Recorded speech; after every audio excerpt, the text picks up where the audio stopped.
கர்த்தருடைய பரிசுத்த நாமத்துக்கு மகிமை உண்டாகட்டும். கர்த்தராகிய இயேசு கிறிஸ்து நல்லவர், அவர் போதுமானவர். பிதா குமாரன் பரிசுத்தாவின் நாமத்தினாலே நான் உங்களை வாழ்த்தி வரவேற்கிறேன். இன்றைக்கு மலை பிரசங்கம் 3வது பகுதி. எல்லாரும் ஆமென் சொல்லலாமா? எத்தனாவது பகுதி? 3வது பகுதி. இந்த மலை பிரசங்கத்தை பற்றி நம்ம மறுபடியும் ஒரு சின்ன ரிவ்யூ பண்ணிக்கலாம். இந்த மலை பிரசங்கத்தினுடைய பூர்ண நோக்கமே என்ன நோக்கம்னா, இயேசு கிறிஸ்துவை போல நாம் மாற வேண்டும். ஆமெனா? இயேசு கிறிஸ்து மகிமையின் கர்த்தர், அவர் மகிமையின் தேவன். அவர் ஆபிரகாமின் தேவனும் ஈசாக்கின் தேவனும் யாக்கோபின் தேவனும் ஆகிய மகிமையின் கர்த்தர், மகிமையின் தேவன். ஏனென்றால் ஆபிரகாமுக்கு ஆண்டவர் காரானூரிலே அந்த மெசபத்தோமியாவில் இருக்கும்போதே மகிமையின் தேவன் அவருக்கு தரிசனமானார் என்று சொல்லப்பட்டிருக்கிறது. ஆமேனா? இப்போ மகிமையின் தேவன் என்றால் அவர் மாம்சத்தில் வெளிப்பட்டு மரணத்தை ஜெயித்து அவர் மகிமை எழுந்து பிதாவாகிய வலது பாசில் உட்கார்ந்திருக்கிற ஒரு மகிமை. நித்திய காலமாய் அவர் மனுஷர்கள் மத்தியிலே தேவன் வாசமாக இருக்க வேண்டும் என்பதுதான் இதனுடைய ஒரே நோக்கம். அதில் தேவனாகிய கர்த்தர் மனிதர்களை அவர் தெரிந்து கொண்டார். மனுக்குலத்திற்காக அவர் தம்முடைய மகிமையை வெளிப்படுத்தி கொடுக்கிறார். அவரை போல என்ன, தேவன் ஆவியாக இருக்கிறார். பிதாவை தொழுது கொள்ளுகிறவர்கள் ஆவியோடும் உண்மையோடும் தொழுது கொள்ள வேண்டும். அப்போது ஆவியாக இருக்கிற அந்த தேவனுடைய அந்த சுபாவம், இப்போ கடந்த பார்த்தோம், கர்த்தராகிய இயேசு கிறிஸ்துவனுடைய அந்த திவ்ய சுபாவம், அந்த திவ்ய சுபாவத்துக்கு நம்ம பங்குள்ளவர்களாக மாற வேண்டும் என்று சொல்லி, அதில் இந்த மத்தேயு சுவிசேஷ புத்தகம் 5ஆம் அதிகாரத்தில் 1-10 வசனங்கள் வரைக்கும் வாசிக்கும்போது கர்த்தராகிய இயேசு கிறிஸ்துவனுடைய திவ்ய சுபாவம், ஆமெனா, அந்த திவ்ய சுபாவம் எப்படிப்பட்டது என்பதை குறித்து தேவன் நம்மோடு பேசினார். ஏனென்றால் அடிமைகளிடத்தில் எந்த ரகசியத்தையும் பேச முடியாது, ஆனால் சுயாதீனம் உள்ளவர்களிடத்திலே தான் இந்த ரகசியங்கள்லாம் பேச முடியும், தம்முடைய மகிமையை வெளிப்படுத்த முடியும். அப்படியானால் மலைப்பிரசங்கம் என்பது தேவனுடைய சுயாதீனத்தை சுதந்திரத்துக் கொள்ளுகிற தேவனுடைய பிள்ளைகளாகிய நமக்கு கர்த்தராகிய இயேசு கிறிஸ்து பேசுவதை நாம் பார்த்தோம். அப்போது இந்த 10 வசனங்கள் வரைக்கும் பார்த்தீங்கன்னா அவருடைய சுபாவத்தை குறித்தும், 11-12 வசனங்கள் எதை காண்பிக்கிறது என்றால், அந்த திவ்ய சுபாவம் நமக்குள்ளே வந்துவிட்ட பிற்பாடு, தேவனுடைய திவ்ய சுபாவம் நமக்குள்ளே வந்துவிட்ட பிற்பாடு கிறிஸ்து இயேசுவின் நிமித்தம் நம்ம சகிக்கிற ஒரு அனுபவம். இது கிறிஸ்து இயேசுவோடு கூட நாம் மரித்தால் மாத்திரமே நமக்கு நடக்கிற ஒரு மாபெரும் ஒரு ஒரு ஒரு ஒரு மகிமையான ஒரு சுபாவம் நமக்குள்ளே வருகிறது. ஏனென்றால் என் நிமித்தம் உங்களை துன்பப்படுத்தி, உங்களை நிந்தித்து, உங்களை துன்பப்படுத்தி பலவித தீமையான மொழிகளையும் உங்கள் பேரில் பொய்யாய் சொல்வார்களானால் பாக்கியவான்களாக இருப்பீர்கள் அப்படி சொல்லிட்டு சந்தோஷப்பட்டு களி கூறுங்க, பரலோகத்தில் உங்கள் பலன் பெரிய மிகுதியாக இருக்குதுன்னு சொல்லிட்டார். ஆமேனா? அப்போ ஒரு மனுஷன் கிறிஸ்து இயேசுவுக்குள்ள மரித்தால் மட்டும்தான் சகிப்புத்தன்மை வரும். இதான் நம்ம பார்த்தோம். பேதுரு இதை குறித்து நிருபத்தில் நம்ம பார்த்தோம், பேதுரு எப்படி அந்த சகிப்புத்தன்மை தேவன் நமக்கு கொடுக்குறாருன்னு சொல்லி. அப்போது இந்த சகிப்புத்தன்மை என்ன வரும்? அதுவும் இயேசு கிறிஸ்துவின் நிமித்தம். இப்போ இயேசு கிறிஸ்துவை ஆராதிப்பது நிமித்தம், இயேசு கிறிஸ்து சுவிசேஷத்தை சொல்லுவது நிமித்தம், அது நம்முடைய குடும்பத்திலேயோ அல்லது நம்ம வசிக்கிற அந்த பகுதியிலேயோ அல்லது வேறு எங்கேயாவது ஊழியத்தின் நிமித்தம் போகும்போதோ, இயேசு கிறிஸ்துவின் நிமித்தம், சத்தியத்தின் நிமித்தம் நமக்கு வரக்கூடிய அந்த துன்பத்தை நம்ம சகிக்கிற அனுபவம் எப்போ வரும் அப்படின்னா, ஏன்னா மனுஷன் சுயத்திலகிறான், அந்த சுயம் சாகணும். அந்த சுயம் செத்தாதான் இயேசு கிறிஸ்துவின் நிமித்தம் வரக்கூடிய அந்த துன்பத்தில் சந்தோஷப்பட்டு கலிகூற முடியும். அது பரலோகத்தில் மிகுந்த பலனை நமக்கு கொண்டு வருகிறது என்று பார்த்தோம். கடந்த வாரத்தில் 13வது வசனத்தை பார்த்தோம். என்னென்னா, நீங்கள் பூமிக்கு உப்பாக இருக்கிறீங்க. உப்பு என்ன செய்யும்? உப்புடைய தன்மை என்ன? அது தன்னை கரைத்து மற்றவர்களுக்கு சுவை கொடுக்கும். அதுபோல் நாம் எல்லாரோடு கூட சமாதானமாக இருக்க வேண்டும். ஏன்னா உடன்படிக்கை, உப்பு என்பது தேவனுடைய அந்த உடன்படிக்கையின் உப்பு என்று நாம் பார்த்தோம். இந்த உடன்படிக்கையின் உப்பு போஜன பலியில் குறைவிடாத பார்த்துக்கொள் அப்படின்னு சொன்னார். அப்போது இந்த உடன்படிக்கை என்பது என்ன அப்படின்னு சொன்னால், கர்த்தராகிய இயேசு கிறிஸ்துவோடு சிலுவையில் மரித்து அடக்கம் பண்ணப்படுகிற ஒரு அனுபவம் நமக்குள் இருந்தால் தான் எல்லாரோடு கூட சமாதானமாக இருக்க முடியும். ஆமேனா? இந்த சமாதானம் என்பது ரொம்ப முக்கியம். ஏன்னா நாம் தேவனுடைய பிள்ளைகள் என்கின்ற வெளிச்சம் நமக்குள்ளே இருந்தால் தான் ஒரு மனுஷன் மேலே நமக்கு கசப்பு வராமல் பார்த்துக்கொள்ளுவோம்.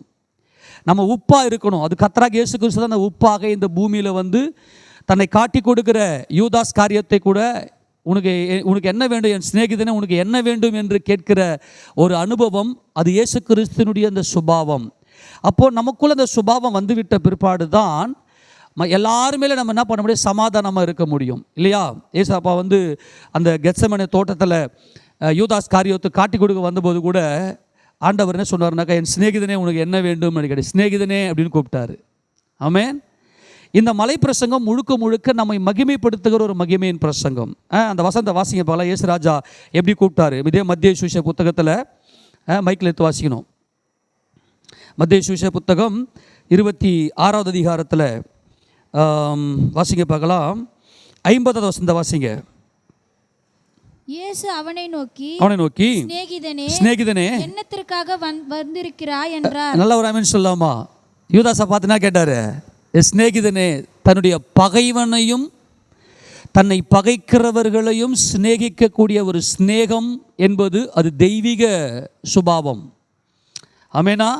ஒரு தெய்வீக குணம். இந்த தெய்வீக குணம் கிறிஸ்துவுக்கு மாத்திரமே உண்டு. அதை கிறிஸ்து இயேசுவை தங்கள் சொந்த இரட்சகராக ஏற்றுக்கொண்ட கிறிஸ்தவர்களுக்கு தான் இந்த தெய்வீக சுகம் உண்டு. அது ஒரு மகிமையான ஒரு குணாதிசயம்.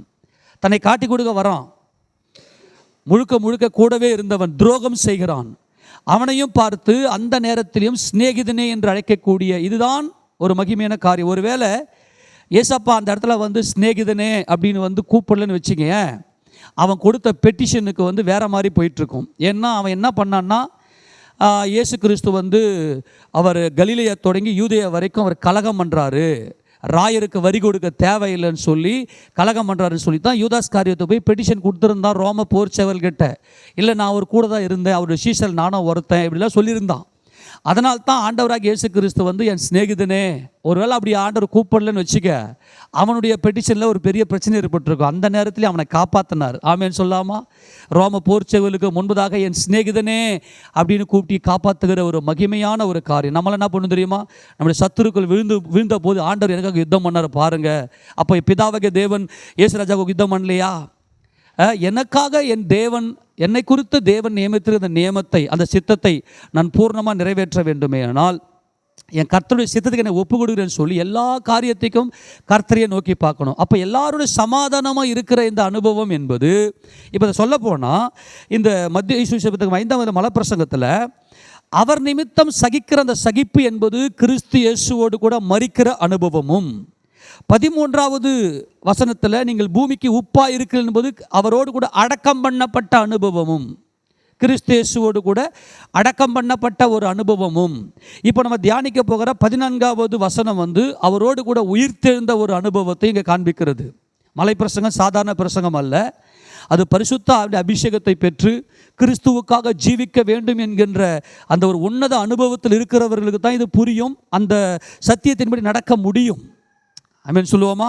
இது பார்த்தீங்கன்னா ப்ராக்டிக்கல். இது ப்ராக்டிக்கலாக ஒரு கிறிஸ்தவன் எப்படி இருக்க வேண்டும் என்பதை தேவன் இங்கே தெளிவுபடுத்துகிறார். அப்போது இந்த பூமிக்கு உப்பாக இருக்கிற என்பது அவரோடு கூட அடக்கம் பண்ணப்பட்ட அனுபவம் நமக்குள் இருந்தால் மாத்திரம்தான். ஏன்னா இதை பேஸ் பண்ணித்தான் இனி வரக்கூடிய உபதேசத்தெல்லாம் தேவன் சொல்லியிருப்பார்.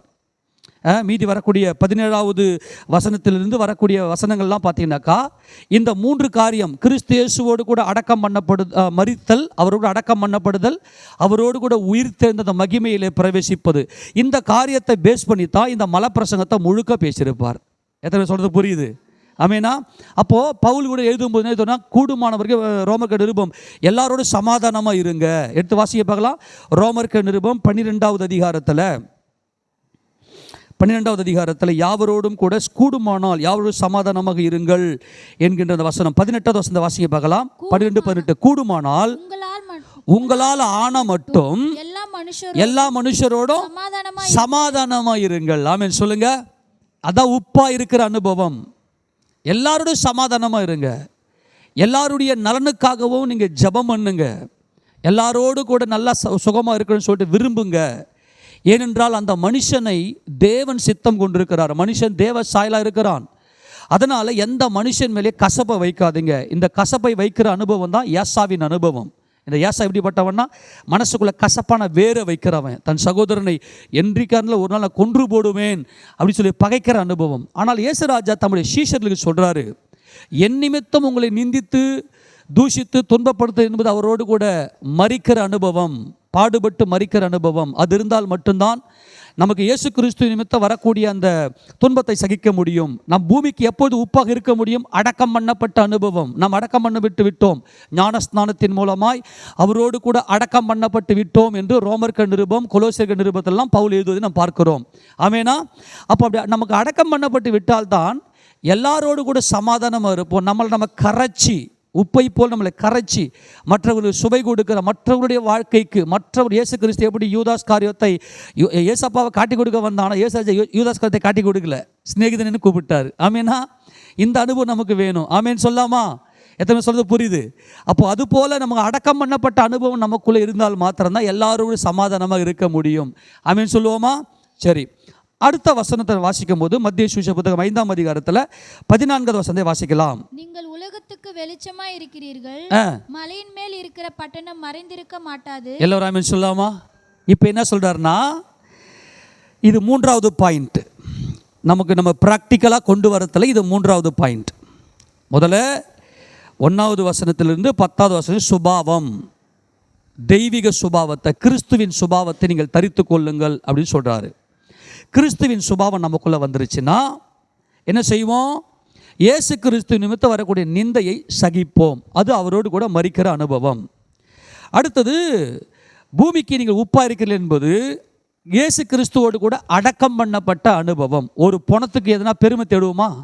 ஒரு பணம் பெருமை தேடுமா? அதுபோல் நம்ம அடக்கம் பண்ணப்பட்டவர்களாக எந்த சுச்சுவேஷனும் எல்லா மனுஷனும் சமாதானமாக இருக்க வேண்டும். ஆமேனா? அவர்கள் தேவனால் தெரிந்து கொள்ளப்பட்டன்னு சொல்லி. அடுத்தது, நீங்கள் உலகத்துக்கு வெளிச்சமாக இருக்கிறீர்கள் அப்படின்னு சொல்கிறாரு. அதை சொல்லிட்டு உடனே சொல்கிறாரு, மலையின் மேல் இருக்கிற பட்டணம் மறைந்திருக்க மாட்டாது. இப்போ ஒரு மலை மேலே ஒரு பட்டணம் இருந்துச்சுன்னா எல்லாருடைய கண்ணுக்கு தெரியும் இல்லையா? பட்டணம் என்னவே அங்கே வீடுகள் இருக்கும். ஆமேனா? வீடுகள் இருக்கும். இரவு வேளையில் அங்கே விளக்கு வெளிச்சமெல்லாம் ஏற்றி வச்சுருப்பாங்க. அந்த நாட்களில் இருக்கட்டும், இந்த நாட்களில் இருக்கட்டும், தெரு விளக்கெல்லாம் போட்டிருப்பாங்க. அதே போல தான் இப்போ ஆண்டவர் சொல்கிறாரு, நீங்கள் உலகத்துக்கு வெளிச்சமாக இருக்கிறீர்கள். அப்போது மலையின் மேல் இருக்கிற பட்டணம் மறைந்திருக்க மாட்டாது. இல்லை நான் ரொம்ப வெளிச்சமாக தான் இருக்கிறேன் அப்படின்னு நம்ம சொல்லிக்கினாலும் ஆண்டவர் இங்கே சொல்லிட்டாரு, மலையின் மேல் இருக்கிற பட்டணம் மறைந்திருக்காது. அது எல்லாருக்குமே தெரியும். இந்த இடத்துல நீங்கள் உலகத்துக்கு வெளிச்சம் அப்படின்னு எதை வச்சு சொல்கிறாரு? அந்த வெளிச்சம்னா என்ன? முதல்ல உப்புனா எல்லாரோட சமாதானமாக இருக்கணும், யார் மேலே கசப்பு இல்லை. ஆமேனா? இப்போ வெளிச்சம் அப்படின்னா வேற ஒன்றும் இல்லை, நற்கிரியை, மற்றவர்களுடைய தேவைகளை அறிந்து, மற்றவர்களுடைய தேவைகளை அறிந்து அவருடைய நன்மைக்காக நற்கிரியைகளை செய்வது தான் இந்த வெளிச்சம்.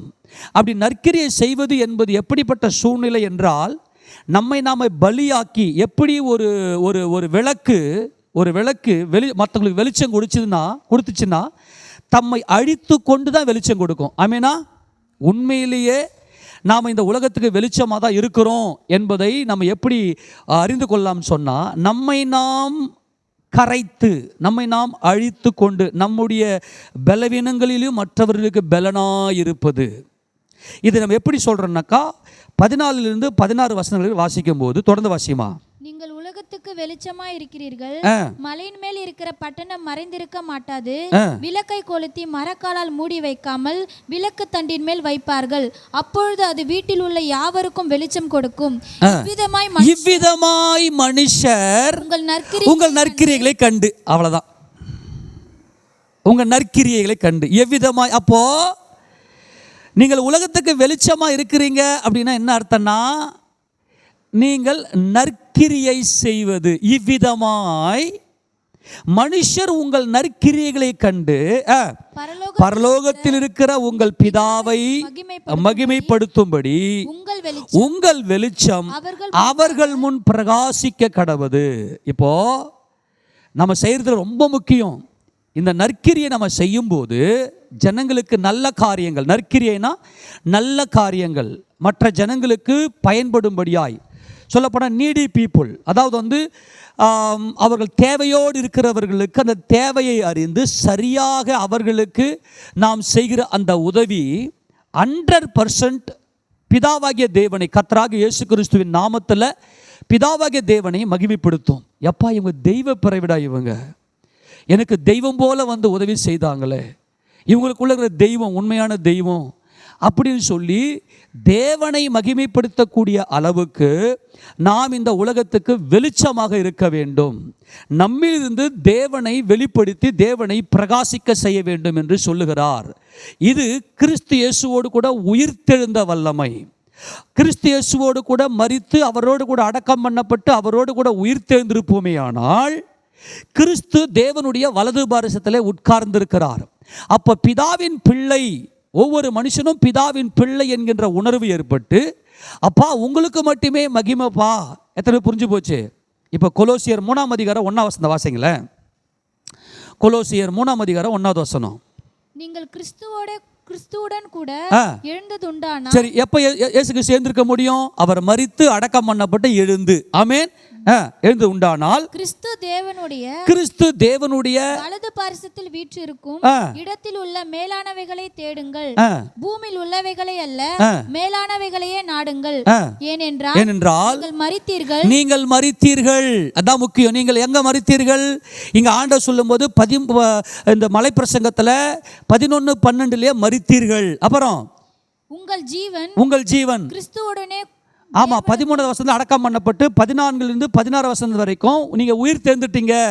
எபேசியர் நம்ம வாசிக்கும் போது உன்னதங்களிலே அவரோடு கூட உட்கார செய்திருக்கிறார். அப்போ நான் கிறிஸ்து இயேசுவுக்குள்ள மரித்து அடக்கம் பண்ணப்பட்டு உயிர் தெழுந்து பிதாவாகிய தேவனுடைய வலது பாரசத்தில் கிறிஸ்து இயேசு உட்கார்ந்திருக்கிறார். இப்போது நான் அங்கே தான் இருக்கிறேன். வசனம் அப்படிதான் சொல்லுது. ஆமென் சொல்லாமா? அப்போ இயேசு கிறிஸ்து இந்த பூமியில இருந்தபோது எப்படி நற்கிரியைகளை செய்து அவர் மூலமாய் பிதாவாகிய தேவனை மகிமைப்படுத்தினார்களோ, இப்போ பார்த்தீங்கன்னாக்கா இயேசு கிறிஸ்து கப்பர்நகூமில் அவர் ஊழியம் செய்த நாட்களிலே கப்பர்நகூமில் அவர் இருந்தபோது திரளான கூட்டத்தார் அவர் வீட்டுக்குள்ளே இருந்தார். திரளான கூட்டத்தார் அவர் வெளியே உள்ளே போகக்கூடாதபடிக்கு வெளியே வாசற்படியிலையும் பார்த்தீங்கன்னா அவ்வளோ ஜனங்க இருந்தாங்க. அதனால் ஒரு திமிர்வாதக்காரனை அவங்க என்ன செய்தாங்கன்னாக்கா மேலே திறப்பை உண்டாக்கி, மேலே ஓட்டை பிரித்து திறப்பை உண்டாக்கி அவனை அப்படியே கட்டிலோடு இறக்கும்போது, உன் பாவங்களுக்கு மன்னிக்கப்பட்டு எழுந்து உன் படுக்கை எடுத்து நீ போன்னு ஆண்டு சொல்கிறாரு. உடனே அவன் சுகமாகிறான். இதை பார்த்து விட்டு ஜனங்கள் எல்லாரும் என்ன சொல்கிறாங்கன்னா உண்மையாக தேவனை மகிமைப்படுத்தினார்கள். ஆமெனா? அதே போல் நாயினூர் விதவையின் மகனை உயிரோடு எழுப்பும் போது கூட எல்லாரும் மகா தீர்க்கதரிசியானவர் நமக்குள்ளே வந்திருக்கிறார், தேவன் அனுப்பியிருக்கிறார் சொல்லி தேவனை மகிமைப்படுத்தினார்கள். அப்போ ஆண்டவர் என்ன சொல்றேன்னா, உங்களுடைய நற்கிரியைகளை கண்டு பிதாவாகிய தேவனை மகிமைப்படுத்தும்படி. இப்போ நிறைய பேர் என்ன பண்ணுவாங்கன்னா நற்கிரியை செய்வாங்க தங்களுக்கு பெருமையாக. நான் செஞ்சேன் சொல்லி தம்பட்டம் அடித்துக் கொள்வார்கள்.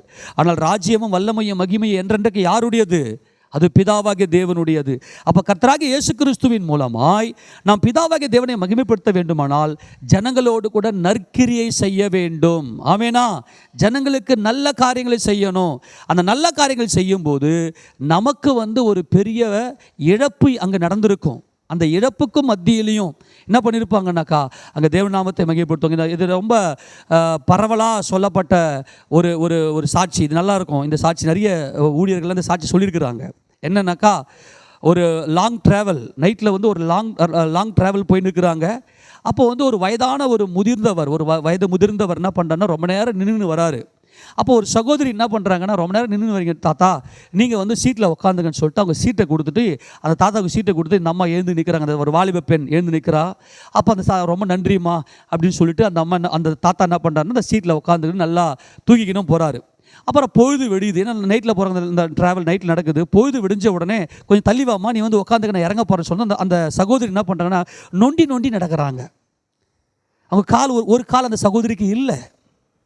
அந்த சகோதரி ஆக்சுவலாக உட்காந்துருக்கணும். ஆனால் அந்த தாத்தா வயது முதிர்ந்தவருக்கு சீட்டு கொடுத்துட்டு இரவெல்லாம் அந்த தூக்க கண்ணோடு கூட இரவெல்லாம் அந்த அம்மா அந்த சகோதரி என்ன பண்ணியிருக்கிறாங்கன்னா ஒரு காலில் நின்றுக்கின்னு தூக்கத்தையும் பிடிச்சிக்கின்னு தன்னுடைய காலையும் பிடிச்சிக்கின்னு எவ்வளோ கஷ்டப்பட்டுருப்பாங்க. இதுதான் நற்கிரியை. அந்த தாத்தா காலையில் பார்த்துட்டு என்ன பேசுறதுன்னு தெரியல. ஒரு சாதாரண மனுஷன் இல்லைங்க, நீங்கள் வயசானது தான், ஆனால் எனக்கு கால் இல்லைங்க, நான் உட்காந்துக்கிறேங்கன்னு சொல்கிறது ஒரு மனிதத்தன்மை தான். அது ஒரு நார்மலான ஒரு சுயநீதி.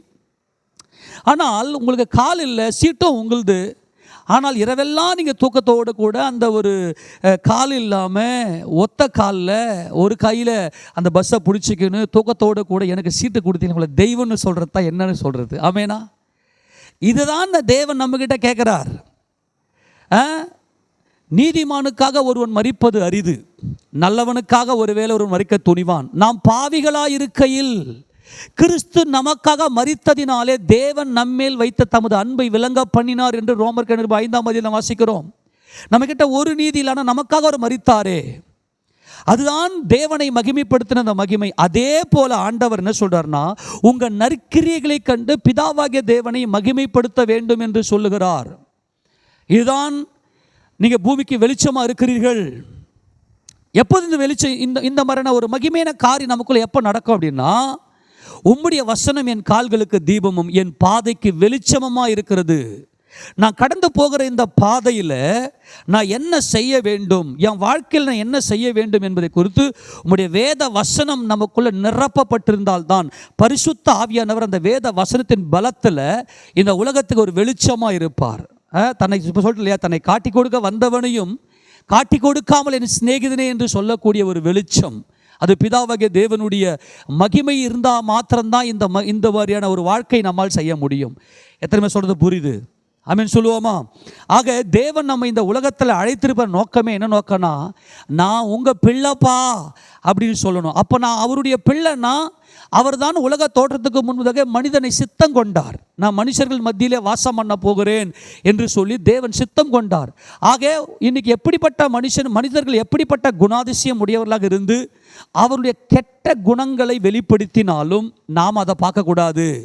அந்த மனுஷனாக பார்க்கணும். ஏனென்றால் அந்த மனுஷனை நாளைக்கே அல்லது இந்த வினாடியே மாற்றி அந்த மனிதனை தம்மண்டலே சேர்த்து கொள்வதற்கு தேவன் உண்மையுள்ளவராக இருக்கிறார். ஆமேனா? ஒரு காலத்தில் நானும் அப்படிப்பட்ட பாவியாக தான் இருந்த ஆண்டவரே, ஆனால் நீர் என்னையும் தொட்டு உம்முடைய பிள்ளையாய் மாற்றிக்கொண்டது போல அந்த மனுஷனை நீ மாற்றிக்கொள்ள வல்லமை உடையவராக இருக்கிற சொல்லி அவர்கள் தொண்டு செய்யுங்க. அப்போ தேவன் நம்மை தெரிந்து கொண்ட நோக்கமே என்ன நோக்கம்னா, இவ்விதமாய் மனுஷர் உங்கள் நற்கிரியைகளை கண்டு, எவ்விதமாய் ஒரு விளக்கு தன்னை அழித்து கொண்டுதான் மற்றவர்கள் வெளிச்சத்தை கொடுக்கும். உப்பு தன்னை அழித்து கொண்டுதான் மற்றவர்களுக்கு சுவையை கொடுக்கும். அப்போ தேவன் நம்மக்கிட்ட என்ன எதிர்பார்க்கணும்? சுயத்தை விட்டுருங்கன்றாரு. சுயநலம் வேண்டாம், எல்லாம் தேவனுடையது. ஆமேன்னு சொல்லாமா? அப்போ ஆண்டவர் இங்கே என்ன சொல்கிறார்னாக்கா, உங்கள் வெளிச்சம் மற்றவர்கள் முன்னாடி பிரகாசிக்க வேண்டுமே ஆனால் பரிசுத்த ஆவியானவருடைய வல்லமை நமக்குள்ளே பூர்ணப்பட்டு இந்த வேத வசனத்தின்படியே எல்லா ஜனங்களுக்கும் நற்கிரியைகளை செய்யக்கூடிய அந்த காரியங்கள். நல்லா கவனிங்க, மிஷினரிமார்கள் எழுப்புதலின் காலத்தில் பல இருண்ட தேசங்களுக்கு, அந்த இருண்ட தேசம் என்று சொல்லுவது தேவனை பற்றின வெளிச்சம் இல்லாத அந்த ஜனங்களுக்கு போயிட்டு சுவிசேஷத்தை சொல்லும்படிக்கு மிஷினரிமார்கள் எல்லாம் ஐரோப்பா கண்டத்திலிருந்து பயங்கரமான ஒரு எழுப்புதலை, ஸ்காட்லாண்டு, அப்புறமா பார்த்தீங்கன்னாக்கா இங்கிலாந்து, அப்புறம் அநேக ஜெர்மனி, அமெரிக்கா அப்படிப்பட்ட மற்ற மேற்கத்திய கண்ட்ரீஸிலிருந்து அநேக மிஷினரிகள் வந்தபோது அவர்கள் என்ன செய்தார்கள் என்றால், ஆப்பிரிக்கா, ஆசியா போன்ற அந்த கண்டங்களில் வந்தபோது முதல்ல அவர்கள் சில நற்கிரியைகளை செய்தார்கள். அந்த ஜனங்களுடைய தேவை என்ன என்பதை பார்த்தார்கள். அந்த ஜனங்களுக்கு இப்போ என்ன தேவை? அப்போ கல்வி இல்லாத இடத்துல கல்வியை கொடுத்தாங்க. வியாதினால் ஒரு சில குறிப்பிட்ட இடங்களில் பார்த்தீங்கன்னாக்கா ஒரு குறிப்பிட்ட வியாதி தாக்கிக்கிட்டே இருந்து அநேக ஜனம் செத்து போயிருப்பாங்க. அந்த வியாதி என்ன என்பதை கண்டுபிடித்து அவர்களுக்கு நல்ல வியாதியில் சுகப்படுத்தக்கூடிய ஒரு நற்கிரியைகளின் மூலமாக தான் சுவிசேஷத்தை ஸ்ப்ரெட் பண்ணாங்க. ஆக நம்ம இன்றைக்கி ஒரு ஜனங்களுக்கு இப்போ நம்மளாம் என்ன பண்ணுறோன்னா, எல்லோரும் வாங்க சர்ச்சுக்கு வாங்க அப்படின்னு நம்ம கூப்பிட்றோம். அந்த ஜனலாம் வரமாட்டேங்கிறாங்க. ஏன் அப்படின்னா, கிறிஸ்தவங்கிட்ட நற்கிரியே இல்லை, சுயம் அதிகமாக இருக்குது. இன்றைக்கி நம்ம பக்கத்து வீட்டுக்காரங்க, எதிர் வீட்டுக்காரங்க, நம்ம கூட பழகிறவங்கெல்லாம் நம்ம கூப்பிடவே தேவையில்லை.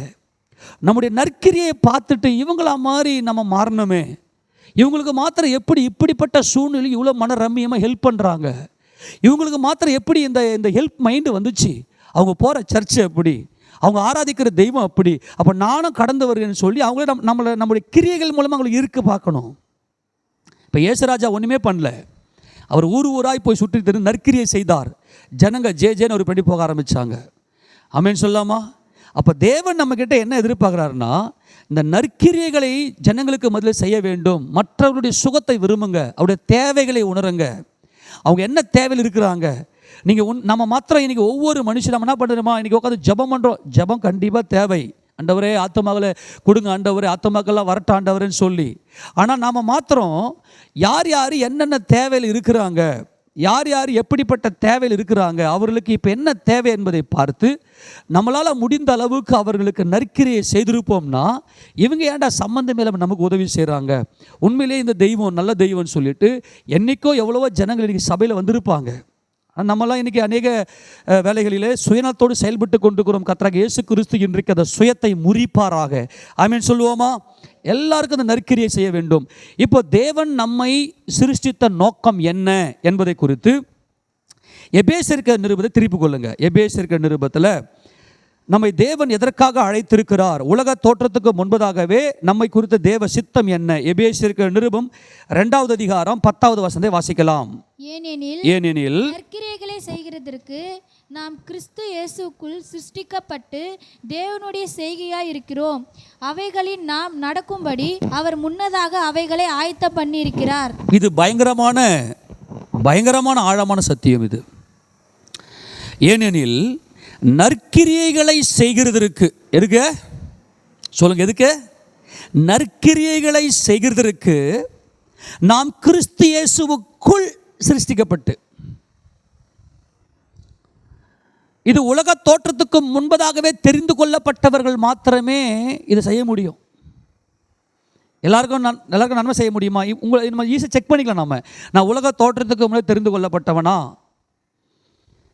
கிறிஸ்து இயேசுவுக்குள்ளே தெரிந்து கொள்ளப்பட்டவனா? பிதாவாகிய தேவன் இந்த சீயோனின் மூளை கற்களை எல்லாம் தெரிந்து கொண்டார் கிறிஸ்து இயேசுவுக்குள்ளாக.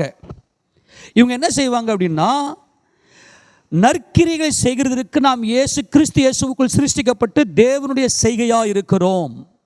இது தேவன் செய்கிறார், இது தேவனே நமக்குள்ள செய்வார். என்ன பிரச்சனை வந்தாலும் இவங்க என்ன செய்வாங்கன்னாக்கா, மற்றவர்களுடைய அந்த நீடி அதை நல்லா அவங்களுக்கு தேவை என்ன என்பதை உத்து பார்ப்பாங்க. அவங்களுக்கு அந்த ஹெல்பிங் மைண்டு தேவன் கரெக்டாக நடத்திக்கினே இருப்பார், அங்கே டியூன் பண்ணிக்கினே இருப்பார். இந்த இடத்துல இவங்களுக்கு நன்மை, இப்படிப்பட்ட நன்மை வரணும். எத்தனையோ சகோதரர்கள் தங்கள் சொத்துக்களெல்லாம் விற்று எடுத்து ட்ரஸ்ட்டுக்கு கொடுத்து நல்ல அநேக சோசியல் சர்வீஸ் பண்ணி அநேக ஜனங்களை வாழ வைத்து, இதெல்லாம் யாரால் முடியும்ன்றானக்கா? தேவனுடைய செய்கை. இது தேவனுடைய செய்கை. அவைகளில் நாம் நடக்கும்படி அவர் முன்னதாக அவைகளை ஆயத்தம் பண்ணி இருக்கிறார். முன்னாடி அவர் ஆயத்தம் பண்ணி கிறிஸ்து இயேசுவுக்குள்ளாக, எதை சொல்ல, கிறிஸ்து இயேசுவுக்குள் அப்படின்னு என்ன அர்த்தம்? அவரோடு மரித்து அடக்கம் பண்ணப்பட்டு உயிர்த்தெழுந்த அனுபவம். ஏனென்றால் இப்போ நம்ம கிறிஸ்துவுடனே கூட உன்னதங்கள் தான் உட்காந்துங்கிறோம். இப்போ இந்த அனுபவம் இருக்கிறவங்க மட்டும் செய்ய முடியும். வாசிங்க பார்க்கலாம், 7ஆம் வசனம் 2:7. கிறிஸ்து இயேசுவுக்குள் நம்மை அவரோடே கூட எழுப்பி உன்னதங்களிலே அவரோடு கூட உட்காரவும் செய்திருக்கிறார். ஆமேனா? ரொம்ப சிம்பிளுங்க புரிந்து கொள்வது. இந்த கான்செப்டை புரிந்து கொள்வது ரொம்ப சிம்பிள். ஆனால் இது அனுபவமாக மாறுறதுக்கு தான் உபதேசமும் பரிசுத்த ஆவியானுடைய அனுபவத்தில் நம்ம நல்ல வேதத்தை ஆராய்ந்து பார்த்தா தான் கிறிஸ்து இயேசுவோடு கூட உன்னதங்களிலே உட்கார்ந்திருக்கிறோம். ஒரு கிறிஸ்தவன் பூமியில் இருந்தாலும் அவன் உன்னதத்தில் தான் உட்கார்ந்துங்கிறான். ஏன்னா கிறிஸ்து இயேசு பிதாவாகிய தேவனுடைய வலது பாசத்தில் உட்கார்ந்திருக்கிறார். இந்த அனுபவம் இதுதான் பயங்கர ஆராய்ச்சிக்குள்ளே போய் பரிசுத்த ஆவியானவர் நம்முடைய மனசெல்லாம் ஆராய்ச்சி பண்ணி நல்லா வெளிச்சம் அடிப்பார். அந்த வசந்தை வெளிச்சம் அடிப்பார். நமக்குள்ள இருக்கிற இருளெல்லாம் வெளியே போகும். அப்படியே அந்த வெளிச்சத்தில் நம்ம என்ன பண்ணணும்னா, பூரணமாய் அந்த தேவ அன்பை உணர்ந்து அந்த நற்கிரியைகளை செய்து கொண்டே இருப்போம். அங்கே கொஞ்சம் கூட சுயம் இருக்காது. என் பிதா இன்னைக்கு மகிமைப்பட போகிறாரா, நான் செய்கிற இந்த காரியத்தின் மூலமாய். அது எங்கே ஆரம்பிக்கும்னா, முதல்ல குடும்பத்தில் ஆரம்பிக்கும். கணவனுக்கு மனைவிக்கு சுயநலமில்லாத நற்கிரியை. சில பேர் சொல்லுவாங்க, நான் மட்டும்தான் இந்த வீட்டில் வேலை செய்யணுமா, நான் மட்டும்தான் இதை பண்ணணுமா. இன்னமும் வீட்டில் பார்த்தீங்கன்னாக்கா போட்டி இருக்கும். நிறைய குடும்பத்தில் நிறைய போட்டி இருக்கும். நான் மட்டும்தான் செய்யணும் அந்த வேலையை. இவர்கள் யோசிக்க வேண்டியது, நான் மறுபடியும் சொல்கிறேன், வீட்லேயே நீ போட்டி போடுற ஒரு காரியங்களை செய்யறதுக்கு, வேலை செய்கிறதுக்கு. நான் இப்போ அதுலேயும் குறிப்பாக பார்த்தீங்கன்னா 2-3 சகோதரி இருந்தாங்கனாக்கா, நான் மட்டும்தான் செய்யணுமா, அவங்கள செய்யக்கூடாதா? இதெல்லாம் சுயநீதி. ஆனால் கிறிஸ்து இயேசுவோடு கூட மரித்து அடக்கம் பண்ணப்பட்டு உயிர்த்தெழுந்து பிதாவாகிய தேவனுடைய வலது பாசத்தில் உட்கார்ந்திருக்கிற அனுபவம் இருக்குமே, ஆனால் நற்கிரியை செய்து கொண்டே இருப்போம். நம்மை பலியாக்கி கொண்டே இருப்போம் என் சகோதரனுக்காக. ஏனென்றால் என் பிதா ஆவியாக இருக்கிறார். அவரை போல என்னை மறுரூபப்படுத்தி அவர் சமூகத்துக்கு கொண்டு போகணும்னா அவரால் சித்தம் கொண்ட, அவரால் சிருஷ்டிக்கப்பட்ட என் சகோதரனுக்கு என்ன நான் பலியாக்குறேன்னு சொல்லி பலியாக்கி கொண்டே இருப்பாங்க. அவர்கள் சுமை தாங்கியாக இருப்பார்கள். முறுமுறுப்பே இருக்காது, முறுமுறுப்பே இருக்காது. என்னால் முடியலன்னே சொல்ல மாட்டாங்க. நான் வேலை செஞ்சால் கூட செத்து, உனக்காக நான் வேலை செஞ்சு செத்துட்டு அப்படியே கூட நான் என் பிதா கிட்ட போயிடுறேன். அந்த உற்சாகம் இருக்கும். அதாவது நல்லா கவனிங்க, உற்சாகம் என்பது உடம்பில் இருப்பது அல்ல, உடல் இருப்பதல்ல, அது மனதில் இருப்பது. நம்முடைய ஆவி உற்சாகமாக இருக்குமே ஆனால் அதை சரீரத்தை நல்லா பலப்படுத்தி என்ன பண்ணோம், அதை நல்லா வேலை செய்ய வைக்கும். நம்முடைய மனசுக்குள்ளே அந்த சுயநீதி, அந்த கபடு இருக்கும்னா பலவீனங்களை அதிகமாக அறிக்கை பண்ணிக்கினே இருப்போம். ஆனால் உலக தோற்றத்துக்கு முன்பதாகவே தேவனுடைய செய்கை என்ன, தேவனுடைய செய்கை என்ன அப்படின்னாக்கா, கிறிஸ்து இயேசு, இப்போ கவனிங்க, கிறிஸ்து இயேசு கல்வாரி சிலுவையில் உடம்பெல்லாம் வலி கிழிச்சு எடுத்துட்டாங்க. அவர் உடம்பை கிழிச்சு எடுத்துட்டு தன்னுடைய உடம்பில் இருக்கிற எலும்புகளை எண்ணப்படத்தக்கதை அடிக்கப்பட்டிருக்கிறார்கள். ஆனால் அவர் பிதாவாகிய தேவனை பூர்ணமாய் கண்டவர். அவர் பூர்ண புருஷன், பிதாவாகிய ஒரே பிறந்த குமாரன். அந்த வலியில் என் பிதாவே இவர்களுக்கு மன்னியும், அந்த சுமை சுமந்து கொண்டு அந்த வழியில் தன் சகோதரனுடைய சுமையை சுமக்கிறாங்க. பார்த்தி, அவங்க தான் உலகத்துக்கு வெளிச்சமாக இருக்கிறார்கள். அவங்க தான் உலகத்துக்கு வெளிச்சமாக இருக்கிறார்கள். முன்னாடிலாம் நான் பார்த்தேன்னா, இந்த ஆவிக்குரிய சகோதரிகள் எல்லாம் நான் பார்த்தேன்னா அவ்வளவு ஆக்டிவாக இருப்பாங்க. சுறுசுறுப்புனா சுறுசுறுப்பு, அவ்வளவு சுறுசுறுப்பாக இருப்பாங்க. வீட்டெல்லாம் பார்த்தோன்னா அவ்வளோ நீட்னஸாக வச்சுக்குவாங்க. அப்படி இறங்கி வேலை செய்வாங்க, இறங்கி வேலை செய்வாங்க. அப்புறம் பார்த்துக்கலாம், அது இருக்காது. அவங்களுக்கு அவ்வளோ மனசுக்குள்ளே அவ்வளோ உற்சாகம் இருக்கும். ஒரு சபையில் வந்தாங்கன்னா அந்த சபையில் செயல்படுற விதம் பார்த்தோன்னா அவ்வளோ வெளிச்சமாக இருக்கும். என்னடா இவங்க பம்பர மாதிரி சுற்றுறாங்க. அவங்க நற்கிரி அவங்களால சும்மா உட்காரவே முடியாது. ஒரு சின்ன ஒரு குப்பை ஆயிடுச்சுன்னா கூட அது உடனே க்ளீன் பண்ணுவாங்க. ஒரு டீ ஊற்றிக்கிச்சுனாங்க ஈமிக்கும் அப்படின்னு சொல்லிட்டு உடனே தண்ணி போட்டு தெளித்து அதை க்ளீன் பண்ணுவாங்க. அது அந்த சின்ன சின்ன விஷயம் ஒவ்வொரு காரியத்திலும் பார்த்தோன்னா அவ்வளோ ஆக்டிவாக இருப்பாங்க. மற்றவங்க காரியத்துலேயும் அவங்க அப்படியே இருப்பாங்க. அப்போது இந்த நற்கிரியை என்பது தான் கனி. நல்லா கவனிங்க, வரங்களுக்கும் கனிகளுக்கும் பெரிய வித்தியாசம். வரங்கள் என்பது நம்மை கொண்டு தேவ ராஜ்யத்தை தேவன் கட்டுவது வரங்கள். நம்மை கொண்டு தேவ ராஜ்யத்தை கட்டுவது வரம். ஆனால் கனி என்பது நாம் பரலோக ராஜ்யத்துக்கு போவதற்கு நாம் கொடுப்பது தான் கனி. பரலோக ராஜ்யத்துக்கு நாம் போவதற்காக நாம் கொடுப்பது கனி. நம்மை கொண்டு தேவனுடைய ராஜ்யத்தை கட்டிக்கொள்வது வரம். நிறைய பேர் என்ன பண்ணுறாங்கன்னா, வரங்கள் நல்லா செயல்படுதுன்னு வச்சுன்னு பரலோகம் போய்ட்டு நினச்சின்னு உட்காந்துக்கிறாங்க. நம்மை கொண்டு தேவன் தான் செயல்படுறாரு. நம்மை கொண்டு தேவன் செயல்படுவது வரம். ஆமேனா? நம்மை கொண்டு தேவன் நம்மை பலியாக்குவார், அது கனி. கனி தான் பரலோகத்துக்கு போகும், வரங்கள் பரலோகத்துக்கு போகாது. வரம் பெற்ற எத்தனையோ ஊழியர்கள் வேதத்தில் பார்க்கும்போது வரம் பெற்றவர்கள்லாம் விழுந்து போனது தான் சரித்திரம். ஆனால் நம்ம நல்லா மைண்டில் வச்சுக்கோங்க, இங்கே வந்து நல்லா பாட்டு பாடி சில பேர் பார்த்தோன்னா நல்லா பயங்கரமாக பாடுவாங்க, நல்லா பிரசங்கம் பண்ணுவாங்க, நல்லா வெளிப்பாடுகள் எடுத்து பேசுவாங்க. இதெல்லாம் வரங்கள். ஆனால் தேவன் நம்மிடத்தில் எதிர்பார்ப்பது என்னவென்றால் கனி, நற்கிரியை. நற்கிரியை. உன் சகோதரனுக்கு நீ எவ்வளவு யூஸ்ஃபுல்லாக இருந்த, உன் மனைவிக்கு நீ எவ்வளவு யூஸ்ஃபுல்லாக இருந்த, உன் கணவனுக்கு நீ எவ்வளவு பயன்பட்ட, உன் குடும்பத்தாருக்கு நீ எவ்வளவு நல்லா. இது பரலோக ராஜ்யத்துக்கு இந்த சிந்தை இருந்தால் தான் அந்த டேஸ்ட்டை உணருவாங்க. அப்படி இல்லைன்னா இந்த மாம்ச டேஸ்ட்டை வச்சு நல்லா சாப்பிடணும், நல்லா தூங்கணும், ரெஸ்ட் எடுக்கிறேன். இந்த உடல் சுகத்தை விரும்புறியா நீ? இந்த மாம்ச சுகத்தை விரும்புறியா? ஆவியின் சுகம், பிதாவாகிய தேவனுடைய சமூகம். அந்த பிதாவாகிய தேவனுடைய சமூகத்தை நாம் விரும்புவோமே ஆனால் நாம் செய்கிற காரியங்கள் எல்லாமே நற்கிரியைகளாக இருக்கும், கனி கொடுத்துக்கினே இருப்போம். அதை பார்க்கும்போது நம்ம மற்றவங்களுக்கு என்ன பண்ணணும்னாக்கா, இந்த உற்சாகம் தொத்திக்கும். இந்த உற்சாகம் மற்றவங்களை தொத்திக்கணும். இந்த சோர்வை மாத்திரம் எப்பவுமே வெளிப்படுத்தக்கூடாது. சில பேர் என்ன பண்ணால் ஊழியத்தை செய்யலான்னு சொல்லிட்டு ஒரு சில நேரங்கள் சொல்லுவாங்க, இதை செய்யலான்னு. இல்லைப்பா, அதை அப்பான்னு செய்யலாம்ப்பா. அந்த நெகட்டிவ் வேர்டை மட்டும் யூஸ் பண்ணாதீங்க. இந்த மாம்ச பலவீனத்தில் இருக்கிற, மாம்ச பலவீனம் சொல்கிறது வந்து நியாயபரமான சுயநீதியில் வாழ்ந்து கொண்டிருக்கிற என்ன பண்ணுவாங்கன்னா, இந்த உடலை பற்றி என்ன தேவன் ஆவியாக இருக்கிறார், இந்த உடலை பற்றியே பேசுவாங்க. நான் ரொம்ப பலவீனம், நான் ரொம்ப இப்படி, நான் ரொம்ப அப்படின்னு. ஆனால் கிறிஸ்து இயேசுவோடு கூட மரித்து அடக்கம் பண்ணப்பட்டு உயிர்த்தெழுந்த அனுபவத்தில் இருக்கிறவர்கள், பிதாவாகிய தேவனுடைய வலது பாசத்தில் உட்கார்ந்திருக்கிற இயேசு கிறிஸ்துவை தரிசித்திருக்கிறவர்கள் உற்சாகத்தோடு கூட நற்கிரியை செய்து கொண்டே இருப்பார்கள். ஆமென் சொல்லாமா? கொலோசியர் நிருபம் 2வது அதிகாரத்தில் 10ஆம் வசனத்தை வாசிங்க பார்க்கலாம். கொலோசியர் 1:10. கொலோசியர் 1:10. சகலவித நற்கிரியைகளுமாகிய கனிகளை தந்து. தேவனை அறிகிற அறிவின் நீ கனி கொடுக்க நீ தேவனை அறிவாய். ஆமென் சொல்லுங்க பார்க்கலாம். தேவனை அறிவது தான் நித்திய ஜீவன். அப்ப சகலவித நற்கிரியைகளாகிய கனி, சகலவித நற்கிரியைகளாகிய கனி. இப்ப புரிஞ்சு போச்சா? நற்கிரியை என்னது? கனி. இவ்விதமாய் உங்கள் கிரியைகளை ஜனங்கள் கண்டு பிதாவாகிய தேவனை ஸ்தோத்தரிக்கும்படியாய் உங்களுடைய வெளிச்சம் ஆவரத்தில் பிரகாசிக்க கடவுள்னு கர்த்தர் சொன்னாரே, பிரகாசிக்க சொன்னாரே. சகலவித நற்கிரியைகளாகிய கனி. இந்த காரியத்தை தான் செய்யணும்னு இல்லை. தேவையோடு இருக்கிற உன் சகோதரன், தேவையோடு இருக்கிற உன் சகோதரி, அவன் தேவ சாயல் மட்டும் நீ பார்க்கணும், வேறு எதையும் பார்க்கணும் சொல்லிட்டேன். அவன் எப்பேற்பட்ட துன்மார்கர்கள் உங்கள்கிட்ட வந்து தேவைன்னு வரும்போது, ஒருவேளை ஏதோ ஒரு சுச்சுவேஷனில் பகை ஏற்பட்டிருக்கலாம், சண்டை ஏற்பட்டிருக்கலாம். சண்டை போட்டவங்களே வந்து நம்மக்கிட்ட ஒரு ஹெல்ப்பு கேட்பாங்க. சக்குன்னு நீ பகையை பார்க்காம அவன் ஒரு மனுஷன்னு பார்த்து அவன் நற்கிரியை செய்யணும். அதுதான் மகிமை. இதுதான் வந்து மகிமையின் அபிஷேகம்.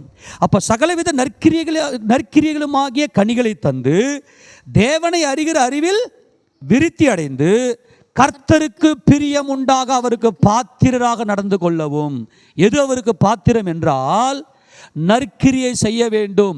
இந்த நற்கிரியை செய்வது என்பது ஒரு உன்னத ஜீவியம், ஒரு உன்னத அனுபவம். ஆவியின் கனி என்னது? ஆவியின் கனிகள் அல்ல, ஆவியின் கனியோ. வாசிக்க பார்க்கலாம். கலாத்தியர் 5ஆம் அதிகாரத்தில் அந்த கனியை குறித்து சொல்லும்போது என்னென்ன சொல்ற பாருங்க. வாசிக்க பார்க்கலாம். 22.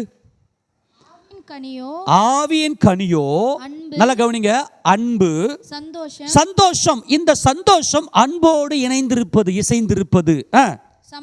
சமாதானம் சந்தோஷத்தோடு இசைந்திருப்பது. நீடிய பொறுமை சமாதானத்தோடு இசைந்திருப்பது. தயவு என்பது நீடிய பொறுமையோடு இசைந்திருப்பது. நற்குணம் என்பது தயவோடு இசைந்திருப்பது. விசுவாசம் என்பது நற்குணத்தோடு இசைந்திருப்பது. சாந்தம் என்பது விசுவாசத்தோடு இசைந்திருப்பது. இச்சையடக்கம் என்பது சாந்தத்தோடு இசைந்திருப்பது. ஆமெனா? கனி என்பது நம்ம ஒரு நற்கிரியை நம்ம செய்யும் போது இந்த 9 காரியங்களும் அதில் வந்து அப்பீல் ஆயிருக்கும். அதனால தான் இது பயங்கர பவர்ஃபுல். மற்றவருடைய நன்மையை, மற்றவருடைய தேவையை நீ உணர்ந்திருப்பது என்பது பயங்கர பவர்ஃபுல். இது ஒரு உன்னத அனுபவம். உன்னை நீ நேசிக்கிறது போல உன் சகோதரனையும் நேசி என்பது தான் நியாயப்பிரமாணத்துடைய பூரணம். இதுதான் கிறிஸ்து வந்து நிறைவேற்றினார். இப்போ நியாயப்பிரமாணம் என்ன என்பது குறித்து நம்ம பின்னாட்டில் பார்க்க போகிறோம். இப்போ ஆண்டவர் நமக்கு என்ன சொல்கிறாருனாக்கா, நீ வெளிச்சமாக பிரகாசிக்கிறியா? ஆனால் மற்றவர்களுடைய கண்கள் இருளடைந்திருக்கிறது. உன்னிலிருந்து பிதாவாகிய தேவனுடைய பிரகாசம் வெளிப்பட வேண்டும் என்று இங்கே தேவன் விரும்புகிறார். ஆக இந்த நற்கிரியை என்பது அவ்வளோ மகிமை. ஆவியின் கனி. நீ என்ன செய்யணும்னாக்கா, என்னால் முடியாதுன்னு மட்டும் தயவு செய்து சொல்லாதீங்க. உங்கள் வீட்டில் அவங்க ஃபஸ்ட் ஆரம்பிங்க. உங்கள் வீட்டில் உங்கள் கணவர் ஏதோ ஒரு காரியம், அல்லது உங்கள் மனைவி ஏதோ ஒரு காரியம், உங்கள் பிள்ளைங்க ஏதோ ஒரு காரியத்தை சொல்கிறாங்க. இப்போ என்னால் முடியாதுன்னு சொல்கிறனாவே உன் ஆவிக்குரிய வாழ்க்கையில் பயங்கர வீக்னஸில் இருக்குதுன்னு அர்த்தம். உன் உயிருக்கு இல்லை, உன் உயிருக்கு அடிக்கடி சொல்லுவேன், உயிரை விட்டுக்கினே வேலை செஞ்சுனே உயிரை விட்டுரு. மற்றவங்களுக்கு வேலை செஞ்ச உயிரை விட்டுரு. எதுக்கு இந்த உனக்கு வச்சுக்கின்னு எதுக்கு? இந்த பாரு, இந்த உடம்புக்காக நீ என்னால் முடியலன்னு சொல்கிறல, எத்தனை போய் வீணா மண்ணில் தானே போட போகிறோம். 2 தம்பதியர் திருமணம் செய்து கொண்டு, அவங்க திருமணம் செய்து கொண்ட உடனே அவங்க என்ன பண்ணாங்கன்னா, ஒரு பயங்கரமான கொடூரமான தீவுக்கு நாங்கள் போய் சுவிசேஷம் அறிவிக்க போகிறோன்னு சொன்னாங்க. எல்லாரும் சொல்கிறாங்க, ஐயோ அங்கே நரமாம்சம் தின்ற கொடூரர்கள் உள்ள இருக்கிறாங்க அப்படின்னு சொல்லி. அவங்க சொன்னாங்க, என்னைக்கா இருந்தாலும் இந்த உடம்பு வீணாக எத்துமே மண்ணில் போட்டு புழு தள்ளி வீணாக போகுது. யார் ராஜாவுக்காக உயிர் போகட்டுமே. ஆமேனா? ஒன்றுமே இல்லை, என்னென்னமோ பண்ணுறோம். அப்படியே எத்தனை போய்ட்டு சுடுகாட்டில் எத்தனை போய்ட்டு மண்ணில் போய்ட்டு புதைக்கிறாங்க. நான் என்ன சொல்கிறேன்னாக்கா, முதல்ல உன் குடும்பத்தாருக்கு நற்கிரியை செய்ய பழகுங்க. உங்களால் உன் மனசு தான் சொல்லிட்டேன், உடல் பிரச்சனையே இல்லை. நம்முடைய உடலில் ஏற்படுற எல்லா பலவீனங்களுக்கு காரணமே நம்முடைய மனசு தான் காரணம். மனசு வந்து கிறிஸ்து இயேசுவுக்குள்ளாக உற்சாகமாக இருக்கும்னா பலவீனத்தை சொல்லவே சொல்லாது. ஆமெனா? அப்போ நான் என்ன சொல்கிறேன்னா, நீ உண்மையிலேயே கிறிஸ்துவுக்கு வெளிச்சமாக இருக்கிற கனி கொடுக்குறியா அப்படின்னு சொல்லி எதை வச்சு கண்டுபிடிச்சலான்னு சொன்னால், உன் குடும்பத்தில் என்னால் முடியாதுன்னு நீ சொல்கிறனாவே நீ ஆபத்து. காற்று மழை அழிச்சிருக்குது, உனக்கு என்ன தேவை? நான் வரவா? நான் வரவா? உங்க கூட நான் என்ன பண்ணணும்? அந்த ஒரு வெளிச்சம் அவர்களை என்ன உற்சாகப்படுத்தணும். அவர்கள் சோர்ந்து போயிருப்பாங்க, அவர்களை அந்த காரியத்தை செய்யும்படியாக உனக்குள்ள வெளிச்சம் பிரகாசிக்க வேண்டும் என்று தேவன் இங்கே விரும்புகிறார். ஆமென் சொல்லுவோமா? சரி, இது யாரால முடியும்? இது யாரால முடியும்? இது உன்னத அனுபவம் இது. ஏன்னா ஒவ்வொரு மனுஷனும் பலவீனத்தோடு இருக்கிறான், ஒவ்வொரு மனுஷனுக்கும் சுயம் இருக்குது. இந்த சுயத்தை மேற்கொண்டு மற்றவர்களுடைய நன்மையை பார்க்கறது என்று சாதாரண விஷயமா? இதுதான் தெய்வீகம், இதுதான் மணவாட்டி. இது யாருங்க? இது யார் பண்ணுற வேலை? மணவாளன் என்ன செஞ்சார்? இந்த பூமியில் நன்மை செய்கிறவராகவே சுற்றி திரிந்தார். ஆமென் சொல்லுங்க பார்க்கலாம். அப்போஸ்தலர் நடபடிகள் புத்தகம் 10வது அதிகாரம் கிறிஸ்து இயேசுவை குறித்து பேதுரு அங்கே விளக்கம் கொடுக்கும்போது 38ஆம் வசனம் வாசிங்க பார்க்கலாம். 10:38 அப்போஸ்தலர் 10:38. நசரேயனாகிய இயேசுவை தேவன் பரிசுத்த ஆவியினாலும் வல்லமையினாலும் அபிஷேகம் பண்ணினார். தேவன் அவரோட கூட இருந்தபடியினாலே அவர் நன்மை செய்கிறவராயும் பிசாசின் வல்லமையில் அகப்பட்ட யாவரையும் குணமாக்குகிறவராயும் சுற்றி திரிந்தார். எப்படி சுற்றி திரிந்தாரு? அவர்கிட்ட போனவன் நன்மைங்க. ஆமேனா? ஆமேனா? நீ எப்படிப்பட்ட பிரச்சனையில் இருந்தாலும் அவர்கிட்ட போனால் நன்மை தான் கிடைக்கும். ஆக அவர் தேவகுமாரன். ஆமேனா? இவரே தேவகுமாரன். அப்போ அவரிலிருந்து தேவன் பிரகாசித்தார், வெளிச்சம் பிரகாசித்தது. சரி, அப்போ இப்போ ஆண்டவர் இவ்வளோ நம்ம கூட என்ன பேசினார்னா, உன்னை பார்த்தா தெய்வத்தை பார்க்கணும், தெய்வீகத்தை பார்க்கணும், கடவுளை பார்க்கணும், இயேசு ராஜாவை பார்க்கணும், இயேசு ராஜா நாமத்தில் பிதாவின் மகிமையை பார்க்கணும். அப்போனா இது தெய்வீகம், இது மணவாட்டி. இப்போ ஆண்டவர் என்ன சொல்லிட்டார்னா, இல்லை நான் எவ்வளோ கஷ்டப்படுறேன் தெரியுமா, நான் எவ்வளோ உழைக்கிறேன் தெரியுமா, உன் வாய் சொல்லக்கூடாது. அதை மலையின் மேல் இருக்கிற பட்டணம் மறைந்திருக்க மாட்டது எல்லாருக்குமே வெளிச்சமாக தெரியும். நீ பண்ணுற நற்கிரியை எல்லாருக்குமே தெரியும். உன்னை பார்த்ததுமே சொல்லிடுவாங்க, இவங்களுக்குள்ள தெய்வீகம் இருக்கிறது. மனுஷன்னாக்கா தான் சுயத்துக்காக வாழறவன், ஆனால் மலையின் மேல் இருக்கிற பட்டணம் மறைந்திருக்க மாட்டாது என்று சொன்னாரே. மலையின் மேலே எந்த பட்டணம் இருக்கிறது? அது எருசலேம். இவர் ஷாலேம், இவர் சாலேமின் ராஜா. இவர் தான் ஷாலோம், இவர் சாலேம். ஆனால் எருசலேம் என்பது மணவாட்டி. ஏற்கனவே பார்த்த ஞாபகம் இருக்குதா? இயேசு ராஜா சாலேமின் ராஜா. அவர் மெல்கிசேதேக்கின் முறைமையின்படியான பிரதான ஆசாரியர். மலையின் மேல் இருக்கிற பட்டணமே மணவாட்டியால் மட்டும்தான் நற்கிரியை செய்ய முடியும். ஒரு டிராப் கூட உன் உடம்புல சோர்வை வெளிப்படுத்த மாட்டேன். இது மணவாட்டியால் மாத்திரமே முடியும். உற்சாக கைகளில் வேலை செய்கிறவள், அவள்கிட்ட சோம்பல் அவர்கிட்ட இருக்காது. அந்த உற்சாக பலன் அவளிடத்தில் இருந்து கொண்டே இருக்கும். இது மணவாட்டி. மலையின் மேல் இருக்கிற பட்டணம் மறைந்திருக்க மாட்டாதுன்னு சொல்கிறாரு. மலை பிரசங்கம் சாதாரண பிரசங்கம் அல்ல, அது பயங்கர ஆழமான சத்தியம். அப்போ மலையின் மேலே என்ன பட்டணம் இருக்குது பார்க்கலாம். வெளிப்படுத்தின விசேஷம் திருப்பி கொள்ளுங்க பார்க்கலாம். வெளிப்படுத்தின விசேஷம் 21வது அதிகாரத்தில் இந்த பட்டணம் எங்கே போய் உட்காருது பாருங்க பார்க்கலாம். 21வது அதிகாரம் 9வது வசனம் வாசிங்க பார்க்கலாம். பின்பு கடைசியான 7 வாதைகளால் நிறைந்த 7 கலசங்களை உடைய அந்த 7 தூதரில் ஒருவன் என்னிடத்தில் வந்து, நீ இங்கே வா, ஆட்டுக்குட்டியானவருடைய, நல்லா கவனிங்க, ஆட்டுக்குட்டியானவருடைய மனைவியாகிய மணவாட்டியை உனக்கு காண்பிக்கிறேன் என்று சொல்லி பெரிதும் உயரமுமான ஒரு பர்வதத்தின் மேல் என்னை ஆவியிலே கொண்டு போய் தேவனுடைய மகிமை அடைந்த எருசலேம் ஆகிய பரிசுத்த நகரம் பரலோகத்தை விட்டு தேவனிடத்தில் இருந்து இறங்கி வருகிறதை எனக்கு காண்பித்தார். ஒரு பர்வதத்தண்டல கொண்டு போயிட்டு தேவனுடைய மகிமையை அடைந்த கிறிஸ்து இயேசுவினுடைய மணவாட்டியாகிய மனைவியை உனக்கு காண்பிக்கிறேன்.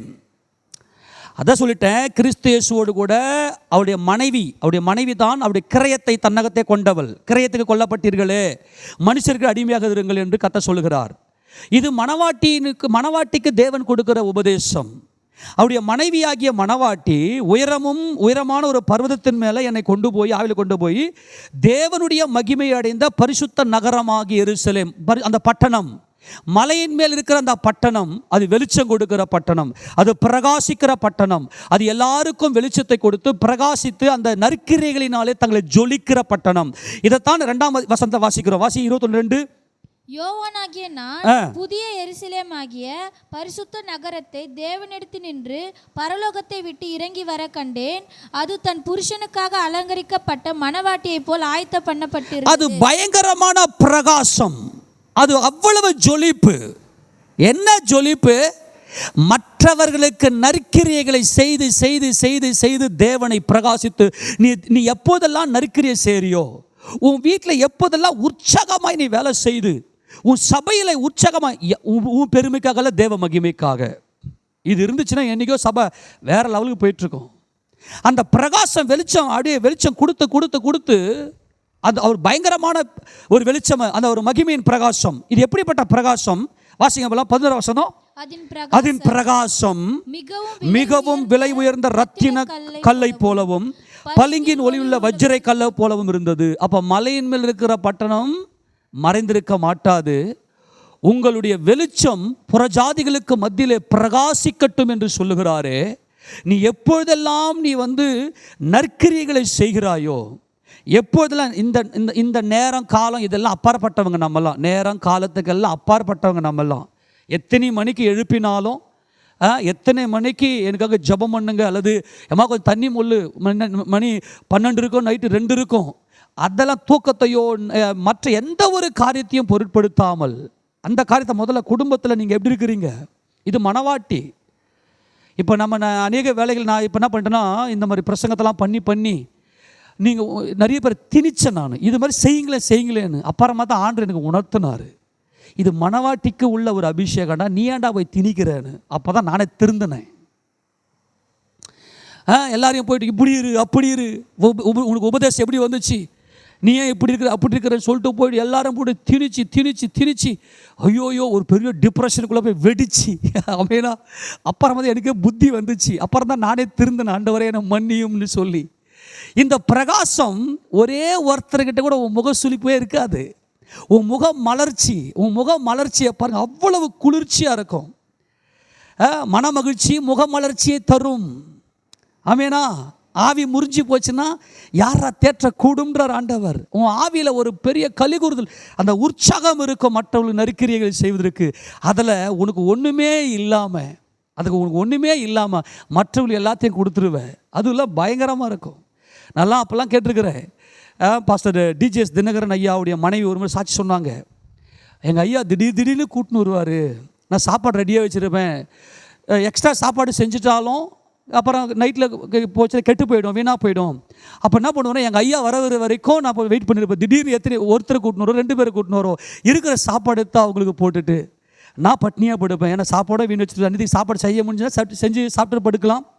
அப்படி இல்லைனாக்கா வர ஊழியர்களுக்கு தேவ மனுஷர்களுக்கு அந்த சாப்பாடை கொடுத்துட்டு நான் பட்னியாக கூட படுத்துக்குவேன். இந்த மாதிரி நிறைய சொல்லிக்கினே இருக்கலாம். நம்முடைய குணாதிசயங்கள் வெளிப்படும் போது அதில் ஒரு அளவு கூட நான் தியாகம் பண்ண பார்த்தியா, நீ என்னைக்கு நீ தியாகம் பண்ணன்னு சொல்கிறியோ அன்றைக்கே அது என்னுடைய மகிமையெல்லாம் போயிருச்சு. அப்போது இந்த எருசலேம் என்பது மலையின் மேல் இருக்கிற பட்டணம் மனவாட்டி, கிறிஸ்துவனுடைய மனைவி, அவரோடு கூட மரித்து அடக்கம் பண்ணப்பட்டு உயிர்த்தெழுந்தவள். அவளுடைய இருதயம் மாத்திரம், அவள் என்று சொல்லுவது ஜீவியம், அந்த ஜீவியம் கிறிஸ்துவ சுபாவம். அவங்க எப்பொழுதுமே மற்றவர்களுக்கு நற்கிரியைகளை செய்வதிலேயே அது ஊக்கமாகவே இருக்கும். ஒருவரில் ஒருவர் ஊக்கமாய் அன்பு கூறுங்கள், முறுமுறுப்பில்லாமல் உபசரியுங்கள். அந்த முறுமுறுப்பே இருக்காது, அந்த வாயில பலவீனத்தை சொல்லவே மாட்டாங்க. இது மனவாட்டியின் அபிஷேகம். ஆமெனா? ஏனென்றால் மலையின் மேல் இருக்கிற இந்த பட்டணம் என்ன விளக்க கொளுத்தி எத்தனை மரக்காலத்து வைக்க மாட்டான், எல்லாருக்கும் வெளிச்சம் வரும்படியாய் அதை விளக்கு தண்டின் மேலே வைப்பானே. அதே போல் உனக்குள் இருக்கிற அந்த உற்சாகம், அந்த மன உற்சாகம், அந்த கம்பீரம், அது என்ன செய்யணுக்கா, கனியை கொடுத்துக்கிட்டே இருக்கும். ஒரு மரம் கனியை கொடுத்துச்சுன்னா மற்றவங்களுடைய பசியை ஆற்றும். ஆமேனா? அந்த மரமாக அந்த கனியை பறித்து சாப்பிட போகுது. எப்போ பார்த்தாலும் நமக்குன்னு வாழ்ந்தே போயிட்டோம். ஆமேன். ஆக இந்த எருசலேம் பட்டணம் எப்படிப்பட்ட பட்டணம்? 125ஆம் சங்கீதத்தில் எடுத்து வாசிங்க. யாரை நம்பி நம்ம நன்மை செய்கிறோம்? கர்த்தரை நம்பி நன்மை செய், இல்லையா? வாசிக்க பார்க்கலாம். 125 வாசிக்க பார்க்கலாம். கர்த்தரை நம்புகிறவர்கள் என்றென்றைக்கும் அசையாமல் நிலைத்திருக்கும் சியோன் பர்வதத்தை போல் இருப்பார். இந்த எருசலேம் சியோன் என்கின்ற மகிமை அவங்க மனசை ஒரு டிராப் கூட பதறாது. விசுவாசிக்கிறவன் பதறான், அசையாது, கம்பீரமாக நற்கிரியை செய்யும். ஏனென்றால் பர்வதங்கள் எருசலேமை சுற்றிலும் இருக்குமாய் போல் மலையின் மேல் இருக்கிற பட்டணம் மறைந்திருக்க மாட்டாது. ஆக இந்த எருசலேம் பட்டணம் ஷாலேமினுடைய மனைவியாகிய எருசலேம். ஷாலேம் தேவகுமாரன், எருசலேம் தேவகுமாரனுடைய மனைவி. அதுதான் சபை, அதுதான் புதிய ஏற்பட்ட சபை. நற்கிரியை உற்சாகத்தோடு தம்முடைய சோம்பலை வெளிப்படுத்தாமல், தம்முடைய பலவீனத்தை வெளிப்படுத்தாமல், பர்வதங்கள் எருசலேமை சுற்றிலும் இருக்குமா போல் கர்த்தர் இது முதல் என்றென்றைக்கும் தம்முடைய ஜனத்தை சுற்றிலும் இருக்கிறார். இது மலையின் மேல் இருக்கிற பட்டணம். பர்வதங்கள், மலைகள் எருசலேமை சுற்றி சூழ்ந்திருக்கிறது. அந்த எருசலேம் பட்டணம் அந்த மலையின் மேலே கட்டப்பட்டிருக்கிறது. சியோன் எருசலேம் என்கின்ற மகிமை. ஆமெனா. நீதிமான்கள் அநியாயத்திற்கு தங்கள் கைகளை நீட்டாதபடிக்கு ஆகாமியத்தின் கொடுங்கோல் நீதிமானுடைய சுதந்திரத்தின் மேல் நிலைத்திராது. ஆமெனா. இப்போ சில வேளைகளில் சில பணக்காரர்கள், பணம் பிடித்தவர்கள், கொடுமைக்காரர்கள், இந்த ஆகாமியம் என்று சொல்வது கொடுமைக்காரர்கள். சில பேர் கொடுமை செய்வாங்க, சில பேர் துன்மார்க்கமாக நடத்துவாங்க. அவருடைய துன்மார்க்கம் இவங்களை பாதிக்காது, அவனுடைய கொடுங்கோல் இவன் மேலே நிலைத்திராது. நீதிமான்கள் மேலே அவங்கள பார்த்து இவங்க சோர்வு அடைய மாட்டாங்க. ஆமெனா. நீதிமான்கள் அநியாயத்திற்கு தங்கள் கைகளை நீட்டாதபடிக்கு, இவங்க அநியாயம் செஞ்சிடாதபடிக்கு, தங்கள் கைகளினாலே தங்கள் கிரியைகளினாலே இவர்கள் அநியாயம் செய்து விடாதபடிக்கு ஆகாமியத்தின் கொடுங்கோல், கொடுமைக்காரர்களுடைய துர்ச்செயல்கள், கொடுமைக்காரர்களுடைய துன்மார்க்கமான செயல்கள் நீதிமானுடைய சுதந்திரத்தை, இது சுதந்திரம். ஆமெனா. இது யாக்கோபுடைய சுதந்திரம். அப்போ இவர்கள் மேலே நிலைத்திராது. இதுதான் மலையின் மேல் இருக்கிற பட்டணம். எல்லாருக்கும் வெளிச்சம் கொடுக்கும், அது மறைந்திருக்காது. இது விளக்கின் வெளிச்சம். அது மரக்காலத்துமே மூடி வைக்க மாட்டாங்க, அது விளக்கு தண்டின் மேலே வச்சு வெளிச்சம் கொடுப்பாங்க. அதனால தான் இப்போ நான் என்ன பண்ணிட்டேன்னா அமைதியாயிட்டேன். அவங்களுக்கு எப்போ அந்த சுபாவங்கள் வருதோ அது வரைக்கும் வசந்த கேளு, நீயா மாறு. இப்போதைக்கு நான் என்ன சொல்கிறேன்னாக்கா, ஒரு மனவாட்டினா என்ன, எத்தனை பேர் புரிஞ்சு போச்சு? மலை பிரசங்க பயங்கரம். ஆமெனா. பயங்கர ஆழம். அப்போ மலையின் மேல் இருக்கிற இந்த எருசலேம் பட்டணம் மறைந்திருக்க மாட்டாது. யார் ஒருத்தர் கிறிஸ்து இயேசுனுடைய மரணம், அடக்கம் பண்ணப்படுதல், உயிர்த்தல் எனக்கானது என்று விசுவாசித்து அவரையே நோக்கி பார்க்கிறார்களோ அவங்க மாத்திரம்தான் வெளிச்சம் கொடுக்க முடியும். இல்லைன்னா நீ அப்படியே நற்கிரியை செஞ்சிருவ, உன் வாயால் துதி பாடிக்குவ, நான் இதை செஞ்சேன், நான் அதை செஞ்சேன், நான் இப்படி பண்ண, அது இங்கேயே போயிடும். உன் உள்ளத்துக்குள்ளே அந்த ஒரு மகிமை பிரகாசித்திருக்கும். அதுதான் இந்த நற்கிரியை கொடுக்கிற இந்த எருசலேம் சியோன் என்கின்ற மகிமையின் பட்டணம். ஏசாயா தீர்க்கதரிசியின் புத்தகம் 4வது அதிகாரத்தில் இது எப்படிப்பட்ட வெளிச்சம் பாருங்களேன். ஏசாயா தீர்க்கதரிசியின் புத்தகம் 4வது அதிகாரம் 4வது வசனம் வாசிக்க பார்க்கலாம். சீயோனின் மீதியாயிருந்து எருசலேமில் தரித்திருந்து ஜீவனுக்கென்று பேர் எழுதப்பட்டவன் எவனும். நல்லா கவனிங்க. எதற்கென்று பேர் எழுதப்பட்டவன்? ஜீவனுக்கென்று, நித்திய ஜீவனுக்கென்று, நித்திய காலமாய் இந்த எருசலேம் சியோன் என்ற மகிமைக்குள்ளே பிரவேசிக்க கூடியவன் என்கின்ற பேர் எழுதப்பட்டவன் எவனும் பரிசுத்தன் என்று, பரிசுத்தவான் என்று, சொல்லுங்க, பரிசுத்தன் என்று சொல்லப்படுவான். அப்பொழுது கர்த்தர் சீயோன் மலையில் உள்ள எல்லா வாசஸ்தலங்களிலும் அதன் சபைகளின் மேலும். நல்லா கவனிங்க. இந்த சீயோன் என்பது சபை, எருசலேம், இதுதான் மலையின் மேல் இருக்கிற பட்டணம். பகலில் மேகத்தையும் புகையும் இரவில் கொழுந்து விட்டு எரியும் அக்கினி பிரகாசத்தையும் உண்டாக்குவார். மகிமையானவைகளின் மேலெல்லாம் காவல் உண்டாயிருக்கும். ஆமென் சொல்லுங்க பார்க்கலாம். இந்த மகிமை அடைந்ததான் எருசலேம் பட்டணம். மற்றவர்களுடைய நலனை, மற்றவருடைய தேவைகளை அறிந்து அறிந்து அறிந்து அறிந்து உதவிகள் செய்வது. முதல்ல உன் குடும்பத்தாருடைய தேவைகளை உன்னால் பூர்த்தி செய்ய முடிகிறதா என்பதை பார்த்துக்கொள். உன்னால் எழுந்து உற்சாகமாக வேலை செய்ய முடியுதான்னு பார்த்துக்கொள். உன் பிள்ளைங்க உங்ககிட்ட சொல்லும்போது உன்னால் காது கொடுத்து கேட்க முடியுதா? நான் வாலிபர் கூடுகளை சொல்லி கொடுத்ததான் ரொம்ப டிஃப்ரெண்ட்டு காட்டினேன். ஒரு காலத்தில் மீடியாக்கள்லாம் கிடையாது, எல்லாம் உட்காந்து கும்பலாக சாப்பிடுவாங்க. சாப்பிடும்போது ஒருத்தரை மூஞ்ச ஒருத்தரை பார்த்து பேசுவாங்க. அவருடைய குறைகளெல்லாம் பேசும்போது டிப்ரெஷன், மன அழுத்தம் குறைஞ்சிருந்தது. ஆனால் இன்றைக்கி எல்லாம் வேலைக்கு போயிடுறாங்க. ஒருத்தரை மூஞ்சி ஒருத்தரை பார்க்கறதே பெரிய விஷயம். உன் தேவை என்னந்தா காசு வச்சுக்கப்ப அப்படின்னு சொல்லிட்டு ஒரு மாதிரி போட்டு போயிடுறாங்க. அதுலேயும் பார்த்தினாக்கா நிறைய பிரச்சனைகள். இன்றைக்கி மன அழுத்தத்தில் இருக்கிறாங்க நிறைய பேர் இன்றைக்கி. அப்போ முதல்ல உன் குடும்பத்தாரோடு கூட உட்காந்து உன் குடும்பத்தாருக்கு நீ ஒரு நன்மை செய்யக்கூடிய ஒரு பாத்திரமாக நீ இருக்கிறியா என்பதை முதல்ல பார்த்துக்கொள். அப்புறம் உன் சபையில் வா. அப்புறம் பார்த்து, அதாவது சொல்கிறேனே, கர்த்தருடைய ஆவியானவர் நம்ம மேல் வரும்போது நீங்கள் பலனடைந்து முதலாவது எருசலேமிலும் யூதேயாவிலும் சமாரியாவிலும் உலகத்தின் முடிவு பரியந்தும் கடைசி நாட்களில் எனக்கு சாட்சியாக இருப்பீங்க ஏசப்பா சொன்னார். அப்போ முதல்ல என்ன பண்ணு, உன் வீட்டில், அப்புறம் உன் சபையில், அப்புறம் உன்னுடைய கிராமத்தில், அப்புறம் அந்த பூமியில் இருக்கக்கூடிய எல்லா ஜனங்களுக்கு மத்தியிலும் நீ ஒரு சாட்சியாக இருக்கணும். அவருக்கு ரத்த சாட்சியாக இருக்கணும். அப்போ ஆண்டவர் இங்கே என்ன சொல்கிறாருனாக்கா, இந்த சீயோன் எருசலேம் என்கின்ற இந்த மகிமையின் பட்டணம் மணவாட்டியால் மட்டும்தான் நற்கிரியை செய்துக்கினே இருக்க முடியும். என் பிதா எனக்கு பலன் கொடுப்பார், என் பிதா எனக்கு பலன் கொடுப்பார். அப்போ இந்த மாம்சத்தை பலியாக்கி, இந்த மாம்சத்தை ஒடுக்கி மற்றவர்கள் நற்கிரியை செய்து கொண்டிருக்க வேண்டும். இன்றைக்கி ஏன் மாமியார் பிரச்சனை, மருமக பிரச்சனை, ஏன் இன்றைக்கி கணவன் மனைவி பிரச்சனை, அதுவும் கணவன் மனைவிகள் சண்டை போட்டுனாங்கனாக்கா 2 நாள் 3 நாள் 1 வாரம்லாம் பேசாமல் இருக்குது. காரணம் என்ன? அந்த பேய்த்தனம், அந்த வைராக்கியம். ஆனால் கிறிஸ்துவனுடைய அந்த பலி பூர்ணப்படுமே ஆனால் ஒரே ஒரு வினாடி நம்முடைய முகசுளிப்பே வராது. மற்றவங்க பேசும்போது எவ்வளவு தான் நமக்குள்ள போராட்ட பிரச்சனை இருந்தாலும் மற்றவங்க பேசும்போது அவ்வளவு முகமலர்ச்சியாய் அந்த முகமலர்ச்சி மனமகிழ்ச்சியை கொடுக்கும். எல்லாருக்குமே பார்த்தீங்கன்னாக்கா ஏற்ற வேலையில் நமக்கு சொல்லுகிற அந்த வார்த்தைகள் தேன் கூட்டிலேருந்து ஒழுகிற தேனை போல, அப்புறம் வெள்ளித்தட்டில் வைக்கப்பட்ட பொற்கனியை போல, இதெல்லாம் நிறைய நீதிமொழிகள் ஆண்டவர் சொல்கிறாரு. அப்போது நமக்கு தேவன் எதுக்காக நம்ம அழைத்திருக்கிறாருனாக்கா, நற்கிரி. ஏன்னா இந்த உலகம் வந்து பொல்லாங்கனுக்குள் கிடக்கிறது, சுயத்தில் விழுந்து போய் கிடக்கிறது, நான் எனக்குனே போயிடுச்சு. அப்போது தேவனுடைய அன்பை உணர்ந்தால் மட்டும்தான் மற்றவர்களுக்கு நற்கிரிகளை செய்ய முடியும். அது எருசலேம் சீயோன் என்கின்ற இந்த மகிமையின் பட்டணம், இதுதான் மற்றவர்களுக்கு முன்னாடி பிரகாசித்து தேவனை மகிமைப்படுத்தும்.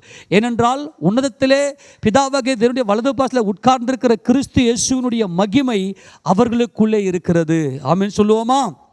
ஆக இந்த நற்கிரிகளை செய்து தேவ நாமத்தை நம்ம மகிமைப்படுத்த வேண்டுமேயானால் நம்ம நல்ல கிறிஸ்துவினுடைய அந்த சிலுவையை நோக்கி பார்த்து பரிசுத்த ஆவியானவருக்குள்ளே என்ன பண்ணணுனாக்கா நம்ம நல்லா அதை பலப்படுத்தணும். அதான் சொல்கிறேன், சோர்ந்து போகாமல் எப்போதுமே நன்மை செய்யுங்க என்றார். சண்டைக்காரையாக இருக்காத.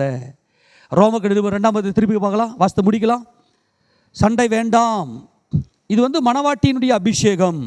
ரோமர்கள் 2 அதிகாரம் 7 வசனம். சோர்ந்து போகாமல் நற்கிரியைகளை செய்து. என்னது நற்கிரியை செய்வதுக்கு என்ன வரக்கூடாது? சோறு ஆமாம், நான் எவ்வளோ செஞ்சு நல்ல பேரை சொல்கிறாங்க. அப்போ எதுக்கு நீ செய்கிற? அது வேணான்ற ஆண்டவர். நீ செய்கிற நற்கிரியையினுடைய நோக்கம் என்னன்னா, என் பிதா மகிமைப்படுவாராக, என் பிதாவாகிய தேவனால் சித்தம் கொண்ட என் கர்த்தராகிய இயேசு கிறிஸ்துவினுடைய பலியினாலே மீட்கப்பட்ட ஆத்துமா இந்த ஆத்துமா. ஒவ்வொரு மனிதனையும் தேவன் சித்தம் கொண்டார். ஒவ்வொரு மனிதனுக்காகவும் கிறிஸ்து இயேசு தம்முடைய ஜீவனை கொடுத்திருக்கிறார். ஆமென் சொல்லாமா? கிறிஸ்து மாம்சத்தில் வந்ததுக்கான நோக்கமே ஒவ்வொரு மனிதனையும் மீட்கும்படியாகத்தான் தம்மை தாமே அவர் ஒப்பு கொடுத்தார். அந்த ஒரு பார்வை, கிறிஸ்து இயேசுவை உன் இரட்சகராக ஏற்றுக்கொண்டால் மாத்திரமே அது உனக்கு வரும். நான் பேசுறது முழுக்க யாரையோ ஒரு மனுஷனை குற்றப்படுத்துறதுக்காகவோ இல்லை ஒரு மனுஷனை வந்து ஏதோ ஒரு ரெஃபர் பண்ணுறதுக்காகவோ நான் பேசலை, சத்தியத்தை பேசுகிறேன். ஒரு மணவாட்டிக்கான ஒரு அபிஷேகம் இது என்று சொல்லுகிறேன். என்னது? சோர்ந்து போகாமல் நற்கிரிகளை செய்து மகிமையும் கனத்தையும் அழியாமையும் தேடுகிறவர்களுக்கு நித்திய ஜீவனை அளிப்பார். நல்ல கவனி, நீ நற்கிரியை செஞ்சனா உனக்கு என்ன வருது?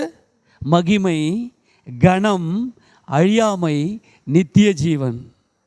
ஏன் உன்னால் செய்ய முடியுது? இப்போ நான் இந்த பூமியில் தான் இருக்கிறேன், ஆனால் என்னுடைய ஆத்துமா, என் ஜீவன் கிறிஸ்து இயேசுவுக்குள்ள பிதாவாகிய தேவனோடு கூட உன்னதங்களிலே அவரோடு கூட உட்கார்ந்திருக்கிறேன் என்ற அனுபவம். இது வந்து எக்ஸ்பீரியன்ஸ். இது ஏதோ ஒரு நியாயப்பிரமான கட்டளை நற்கிரியை செய்ப்போ அப்படி அல்ல. இது மனசு. இது அந்த மனசுக்குள்ளே கிறிஸ்துவை உட்கார வைக்க வேண்டும், கிறிஸ்து இயேசு தரித்து கொள்ள வேண்டும். அப்போ சோர்ந்து போகாமல் நற்கிரியை, இதுதான் மலையின் மேல் இருக்கிற பட்டணம். எத்தனை நல்லா கவனிங்க. அவங்களுக்கு வந்து நோ கமெண்ட்ஸ், எந்த ஒரு இதுவும் இருக்காது. அவங்களுக்கு எதை பற்றியுமே யோசிக்கவே மாட்டாங்க. தன்னை அப்படியே உழைப்பாங்க, பம்பரம் போல சுற்றுவாங்க மற்றவர்களின் நலனுக்காக. கிறிஸ்து உள்ளே இருந்தால் மாத்திரமே என் தேவன் எனக்கு மகிமை கொடுக்க வல்லமை உடையவர் என்று அவரை நோக்கி பார்க்கிற அந்த அனுபவம். ஆனால் சண்டைக்காரராக இருந்து சத்தியத்துக்கு கீழ்ப்படியாமல் அநியாயத்துக்கு கீழ்ப்படிந்தவர்களுக்கோ உக்கிர கோபாக்கினை வரும்னு சொல்றார். சண்டைக்காரங்க எதுக்கெத்தாலும் நீ என்னைக்கு நீ ஒரு நன்மை செஞ்சுட்டு நீ சொல்லி காட்டிய நீ சண்டைக்காரி, நீ சண்டைக்காரன். ஆமாம், நான் செய்யலையா உனக்கு, நான் உனக்கு பண்ணவே இல்லை உனக்கு, இதுக்கு நிறைய நடக்கும் தானே இந்த மாதிரி. ஆமேனா? இப்போ ஒரு சில எக்ஸ்ட்ரா இன்னொரு காரியத்தை நம்ம கேட்போம், கொஞ்சம் மாற்றிங்கம்மா, இதை கொஞ்சம் மாற்றி செஞ்சால் நல்லா இருக்குமேனு. அப்புறம் செய்யவே இல்லையா? ஏன் அதை பற்றி பேசுகிறீங்க? இதை கொஞ்சம் நல்லா பண்ணுங்கன்னு தான் சொல்லுவாங்க, அப்புறம் செய்யவே இல்லையா? அப்படிலாம் வேண்டாம். நம்ம என்ன பண்ணுறோம், நம்ம சோர்ந்து போகாமல் நற்கிரியை செய்வோமாக. ஆமேனா? இதுதான் மலையின் மேல் இருக்கிற பட்டறை தான் மணவாட்டி சபை. சோர்ந்து போகாமல் நற்கிரி நம்ம செய்வோமே ஆனால் நமக்கு என்னென்ன கொடுக்குற தேவன்? மகிமையை கொடுக்கிறார், கனத்தை கொடுக்கிறார், அழியாமை கொடுக்கிறார், நித்திய ஜீவனை கொடுக்கிறார். இதுதான் தேவனுடைய சுபாவம். தேவன் எப்படிப்பட்டவர்? நித்தியமும் அழிவில்லாமையும் அதரிசனமுள்ள ராஜனுமாய் தாம் ஒருவரே ஞானமுள்ள தேவனமாய் இருக்கிற அவருக்கே என்றென்றைக்கும் சதாகாலம் துதிகன மகிமை உண்டாகட்டும் கர்த்தராகிய இயேசு கிறிஸ்துவின் மூலமாய். ஆமென் சொல்லுவோமா? நற்கிரியை செய்வோமா? நற்கிரியை செய்து நம்ம ஒப்பு கொடுப்போமா? அதுக்கு பரிசுத்த பலத்தில் வேதத்தை ஆராய்ந்து கிறிஸ்து இயேசுடைய சிலுவையை நம்ம ஆராய்ந்து பார்த்து அவர் ஏன் அவர் எனக்காக பலியானார் என்பதை குறித்து நம்ம நல்லா தியானிப்போமே ஆனால் இந்த சுபாவம், கிறிஸ்துவின் சுபாவம் நமக்குள்ளே வந்துவிடும். ஆமேனா? ஆக இந்த ஆட்டுக்குட்டியானவருக்கு இந்த ஆட்டுக்குட்டி தான் மனைவியாக முடியும். நாம் சந்தோஷப்பட்ட களி கூர்ந்து அவருக்கு தூசல் தகடுவோம். ஆட்டுக்குட்டியானருடைய கல்யாணம் வந்தது, அவருடைய மனைவி தன்னை ஆயத்தம் பண்ணினாள் சொல்ல கேட்டேன். அவருடைய மனைவி என்ன ஆயத்தம் பண்ணால்? நற்கிரியை. எப்போ நற்கிரி செய்ய முடியும்? அவரோடு கூட மரித்து அடக்கம் பண்ணப்பட்டு அவரோடு உயிர் தந்த அனுபவம். இதுதான் மலையில் மேல் இருக்கிற பட்டணம். ஆமீன் சொல்லுவோமா? இதை தான் ஆண்டவர் சொன்னாராங்க. ஆமேனா? மலைப்பிரசங்கம் சாதாரணமானதல்ல, அது நல்ல ஒரு உன்னத அனுபவம். அது நல்ல ஞானேந்திரியமுடைய தேர்ந்தவர்களுக்கு தான் இந்த சத்தியங்கள் நல்லா விளங்கும். அதன்படி நடப்பதற்கு தன்னை ஒப்பு கொடுப்பார்கள். ஆமென் சொல்லுவோமா? ஆக சோர்ந்து போகாமல் நற்கிரியை செய்வோம். கர்த்தருடைய மகிமையும் கனத்தையும் நித்திய ஜீவனையும் பெற்றுக்கொள்வோம். ஆமேன். நம்மளால் முழங்கால் இருக்கலாம். எல்லாரும் முழங்கால் படிட்டு, பரலோக பரமபிதாவே, வானத்துக்கு பூமிக்கும் ஆண்டவராக இருக்கிற